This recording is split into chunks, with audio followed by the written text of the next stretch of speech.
Saludos, estimados estudiantes del grupo B18, Farmacia 4. Quiero hablarles un poco acerca de lo que encontrarán en el módulo número 3, referente a los principios de toxicología. Realmente en este módulo vamos a ver de una manera muy sencilla y básica algunos conceptos referentes a la toxicología para tener una idea de lo que se refiere la misma. Encontrarán qué es la toxicología, la cual es una ciencia que identifica, estudia, describe lo que es la dosis, la naturaleza, la incidencia, severidad, reversibilidad y generalmente los mecanismos de los efectos tóxicos que producen los xenobióticos, las cuales son sustancias extrañas que entran al cuerpo que van a dañar el organismo. La toxicología también estudia los efectos nocivos de los agentes químicos, biológicos y de los agentes físicos en los sistemas biológicos y que establece además la magnitud del daño en función de la exposición de los organismos vivos a previos agentes, buscando a su vez identificar, prevenir y tratar las enfermedades derivadas de dichos efectos. Estudia tanto el efecto dañino que pueden producir como la manera de cómo resolver estos daños que causan al organismo. Actualmente la toxicología también estudia el mecanismo de los componentes endógenos. Los componentes endógenos son los componentes que produce nuestro propio cuerpo, como por ejemplo lo son los radicales libres de oxígeno y otros intermediarios que son reactivos, generados por xenobióticos y endobióticos.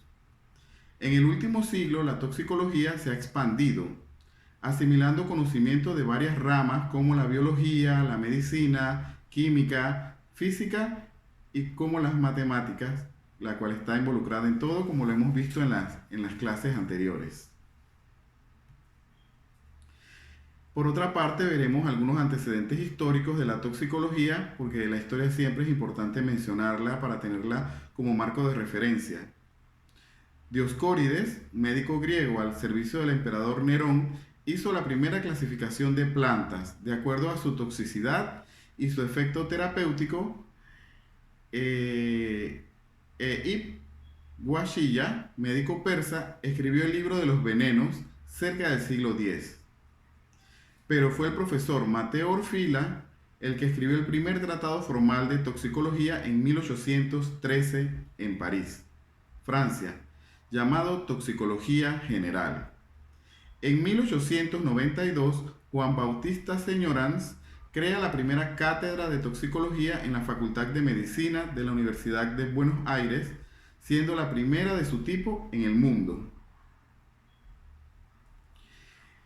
Mencionamos la frase que Paracelso nos resalta, en donde menciona que la dosis diferencia un veneno de un remedio. Lo vamos a dejar hasta aquí por ahora. Luego vamos a ver que esta definición se adapta como de otra manera para decir lo mismo, pero con palabras un poco más recientes a nuestra temporada, a nuestra época.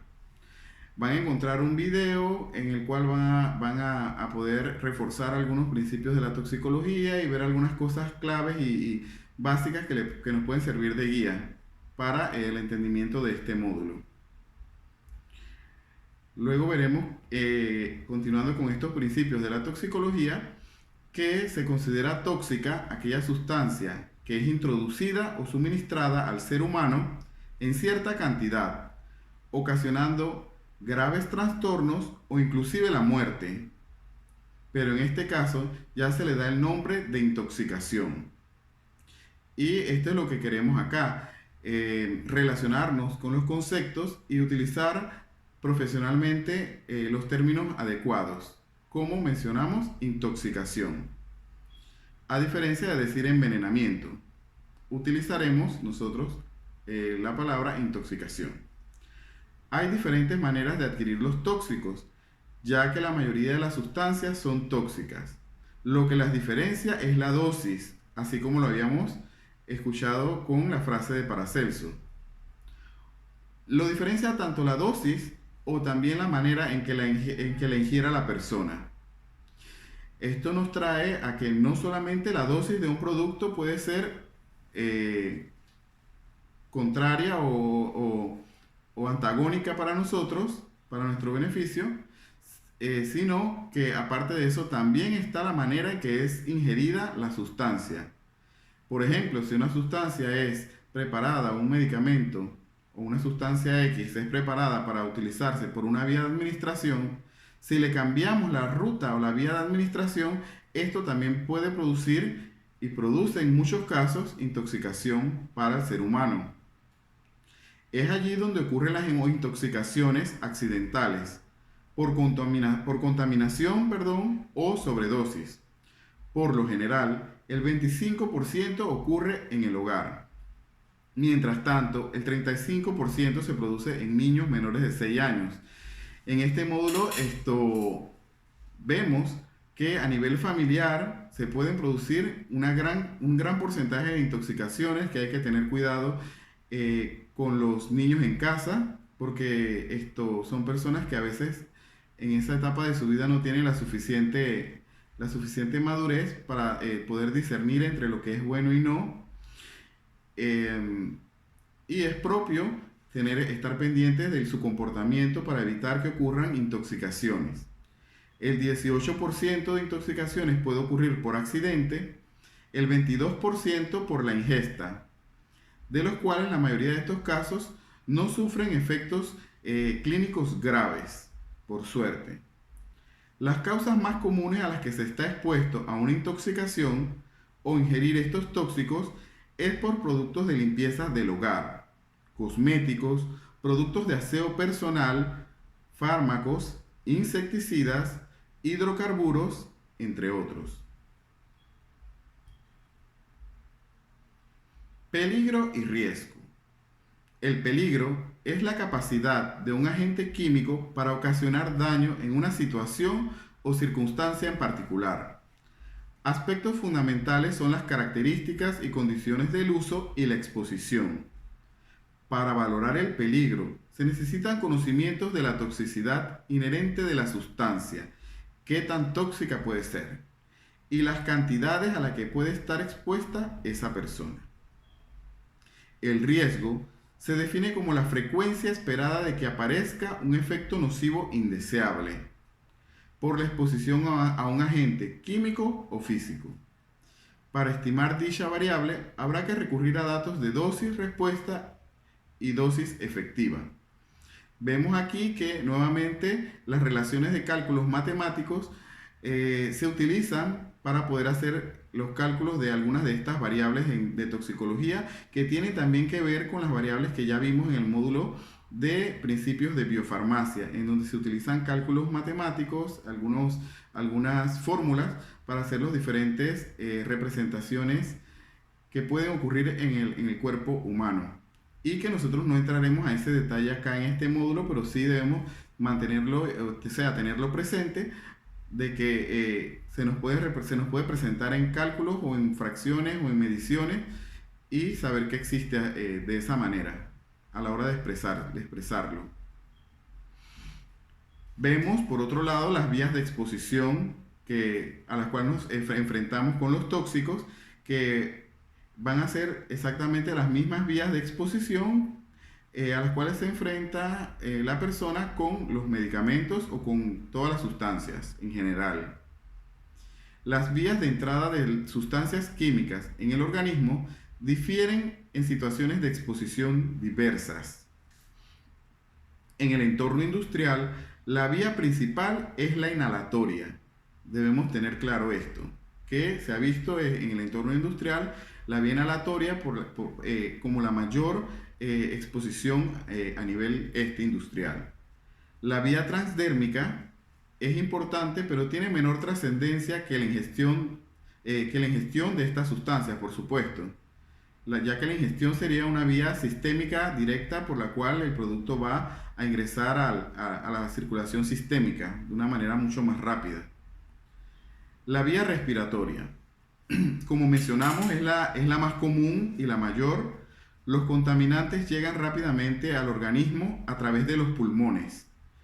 y luego al resto del cuerpo por medio del torrente sanguíneo. Nosotros sabemos que en los pulmones es uno de los órganos que tiene un gran flujo de sangre, y eso permite que se pueda transportar rápidamente el producto al resto del cuerpo. Debemos tener presente que no solo una sustancia en estado gaseoso puede ser inhalada. También pueden ser los líquidos, como aerosoles, y los sólidos, polvo en suspensión, como hay algunos medicamentos que ya han visto en módulos anteriores que vienen preparados para inhalarse y son polvos en suspensión. Para evitar el ingreso de este agente al organismo, se deben utilizar protectores respiratorios con un filtro adecuado al agente contaminante, y aquí es donde vemos la salud ocupacional, que es una de las áreas de la medicina que se encarga de la protección del personal de las labores o de los trabajadores, en donde deben garantizar cada empleador que se cumplan con los requisitos mínimos necesarios para poder evitar lo que son las contaminaciones o las intoxicaciones a nivel de la industria, a nivel de la empresa, de la compañía donde están los trabajadores. La vía digestiva. Podemos ser afectados no solo por ingerir directamente el producto, sino por otros elementos contaminados, los cuales llevamos a la boca y nariz. Hay algunas veces que no nos damos cuenta de que algún producto esté contaminado, puede ser hasta un alimento, y podemos llevárnoslo por la boca o la nariz y hacer la entrada a la vía digestiva, que sabemos que esta vía va a llevar directamente a la circulación sistémica y puede causar daño este tipo de ingestión por la vía digestiva. La vía cutánea se produce en el momento que ingresan los contaminantes por los poros de la piel, y estos a su vez llegan al torrente sanguíneo. Los efectos no necesariamente se presentarán de forma inmediata. Va a haber un estado de latencia. Se debe tener especial cuidado cuando se produce una lesión con algún elemento contaminado, ya que de esta forma el agente tiene acceso directo a nuestro organismo. Por supuesto, si tenemos una lesión, una herida en nuestra piel, el cual es nuestro principal órgano protector que sirve como barrera, si donde tengamos una herida, vamos a tener un acceso directo a la sangre, directo de la exposición de algún contaminante o de algún tóxico, de cualquier sustancia, y esto va a estar directamente pasando a la sangre. Evitaría lo que es el paso transdérmico, sino que estaría entrando directamente a la circulación. Depende del grado de la herida o de la lesión. La piel deja de ser nuestra capa protectora, que además hace daño a nuestro organismo, porque va a permitir entonces el paso de sustancias a través de ella. Por otro lado, existe lo que es la concentración o dosis respuesta. Para cada sustancia química existe una relación entre dosis y respuesta para los diversos tipos de efectos toxicológicos. La relación siempre es generalmente positiva y directa, lo que quiere decir que a mayor concentración o dosis, mayor es el efecto. Umbral es el punto más bajo a partir del cual todos los individuos de una especie empiezan a reaccionar. Las concentraciones iniciales y finales en un organismo son problemáticas, debido a que las primeras son dosis tan pequeñas que los equipos de medida no son capaces de medirla, y las últimas son dosis que pueden afectar a todos los individuos.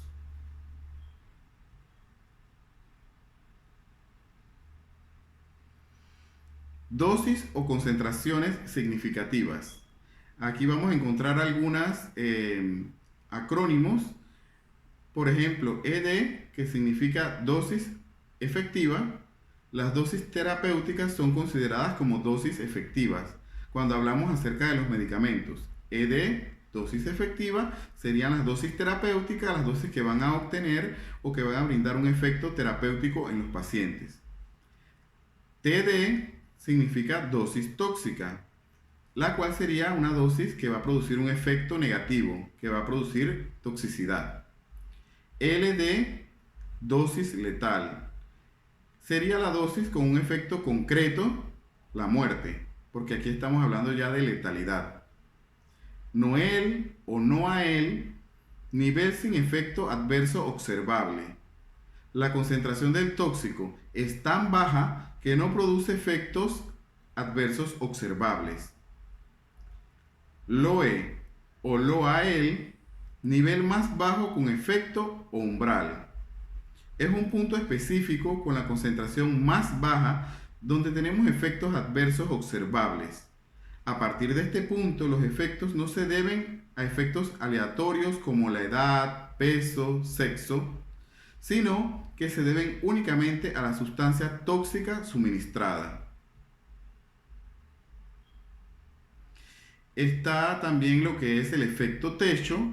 Los individuos más resistentes requieren de concentraciones más elevadas de lo normal para que respondan al tóxico. Habíamos mencionado en algún momento el efecto techo, que se refiere a que hay algunas sustancias que lo tienen, otras sustancias que no lo tienen, y se refiere a el efecto techo, es al tope de efecto, a la parte más alta donde puede llegar la toxicidad de una sustancia. Independientemente de la dosis, llega a un punto que tiene un efecto tope, un efecto techo de toxicidad. También existe se habla de un efecto techo de efectividad. Creo que lo habíamos mencionado en cursos anteriores. El efecto techo de efectividad es que independientemente de la dosis, el producto va a producir un efecto de efectividad de la enfermedad tope o techo. Hasta cierto nivel va a lograr, por ejemplo, calmar el dolor. Y hay medicamentos que tienen su efecto techo, para recordar ahí.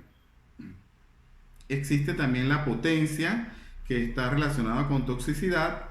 Es un término relativo que compara la dosis efectiva de diferentes fármacos o tóxicos.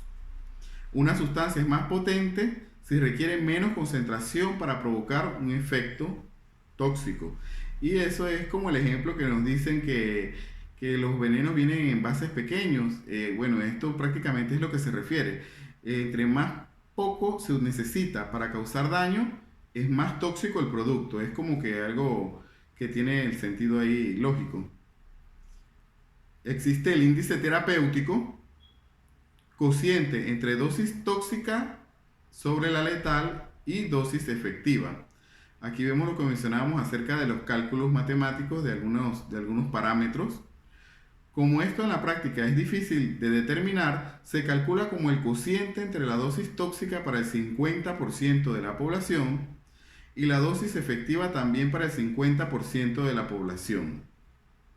Útil en determinación de exposición ambiental aceptable de un tóxico o seguridad de un fármaco. Por otra parte está el margen de seguridad. Se calcula como el cociente entre la dosis tóxica para el 1% de la población y la dosis efectiva para el 99% de la población. Entonces estos son parámetros que se realizan con cálculos matemáticos que no entraremos a detallar acá porque básicamente lo que nos interesa es saber que existen, saber de dónde salen esas mediciones, cómo se calculan para tener una idea y poder defendernos más adelante cuando tengamos acceso a pacientes. Veremos las clases de intoxicaciones. La acción de un agente tóxico sobre un organismo se traduce en una alteración del estado fisiológico o de su salud. Según el grado de alteración del individuo, la intoxicación se puede clasificar ya sea aguda, subaguda, crónica o recidivante.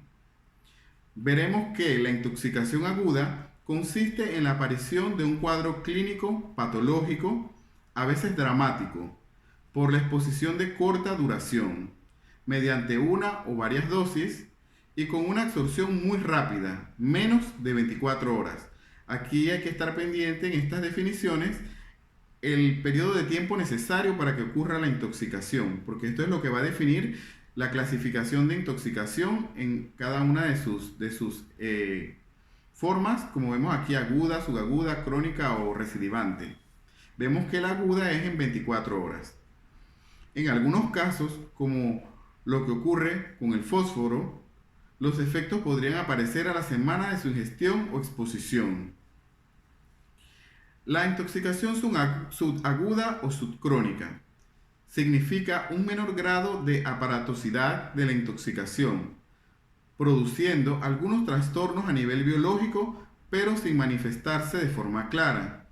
Se deben a varias dosis, no demasiado grandes, pero prolongadas en el tiempo, como semanas y con un límite de 90 días. La intoxicación crónica se produce como consecuencia de la repetida absorción de un tóxico, siendo el tiempo de exposición especialmente alto, mayor a 90 días.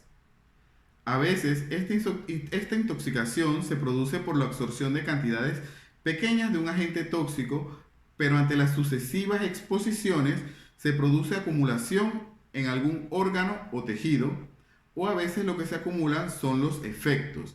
Y esto ocurre frecuentemente con nuestros agricultores, que son personas que están siendo expuestas por su trabajo permanentemente a la intoxicación a nivel laboral por los herbicidas, por los plaguicidas, por las diferentes sustancias que se utilizan para el cultivo y para la prevención de plagas de los siembros. No suele manifestarse un estado subclínico hasta que llegue el momento en que por un estado fisiológico más bajo o un posible movimiento del agente tóxico se manifiesta, pero a largo plazo. Generalmente esto sucede en nuestros días con el uso de los plaguicidas, así como habíamos mencionado anteriormente. La intoxicación retardada es un efecto que se manifiesta a mayor o menor plazo cuando se ha sufrido una única exposición y tras haber eliminado el agente tóxico del organismo. Por ejemplo, el paraquat, que es un plaguicida. Algunas semanas después, la ingestión de una dosis que solo haya producido inicialmente problemas gastrointestinales puede ocasionar una fibrosis pulmonar, produciendo incluso la muerte. En este módulo van a hacer en su asignación, van a tener que investigar acerca del paraquat en alguno de los puntos de su trabajo investigativo. Y la intoxicación recidivante es la repetición de intoxicaciones que conducen al individuo a estados de deficiencia biológica. Luego de esto tienen un videito más que les va a ayudar a ver la manera de cómo prevenir las intoxicaciones y de cómo abordar al paciente intoxicado de una manera no farmacológica, y que también les insto para que lo puedan revisar, que les sirve de apoyo para la realización de su asignación individual número 3. Esta es la primera parte del módulo de principios básicos de toxicología. Por ahí estaremos próximamente enviando la segunda parte de este módulo.